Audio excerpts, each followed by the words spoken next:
Some of the challenges I've seen with the interventions I've used in the past were certain clients that had a lot of trauma, or there was a lot of complexity to their history.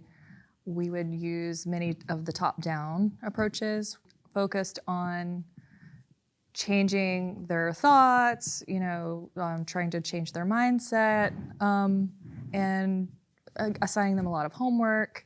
A lot of the times there would be so many barriers to getting those things done, or they would lose motivation.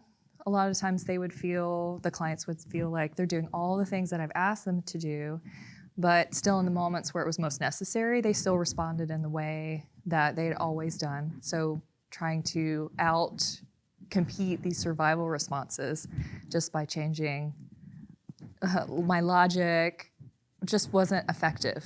And I remember times when I worked in an agency and I just really lacked the training in a lot of these experiential models. We spent so much of our time just focusing on what thoughts did you have before you responded in that way. And it just never really changed much for them. So it wasn't really until I moved more into focusing on guiding them through their experiences that I realized that a lot of the cognitions just changed naturally and much more quickly, and it didn't feel forced for them. It was just so much easier, so much more intuitive. I think my overall sense of confidence with a variety of different cases.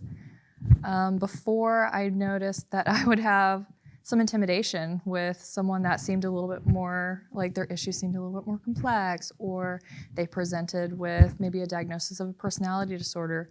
But really the gift of CMI is really just being there with one human, one nervous system to another, and really inviting curiosity. And that has relieved so much of the internal pressure to get any kind of, to have to be the expert. So burnout, not a problem. The biggest shift for my clients became when they had more agency and being able to really have an influence over what our treatment goals were. When they felt like they were in collaboration, it wasn't just my agenda based on whatever the DSM said, or this training model, or this agency or organization, or me as a professional. And all of my wisdom. So kind of really recognizing that it was really important for me to value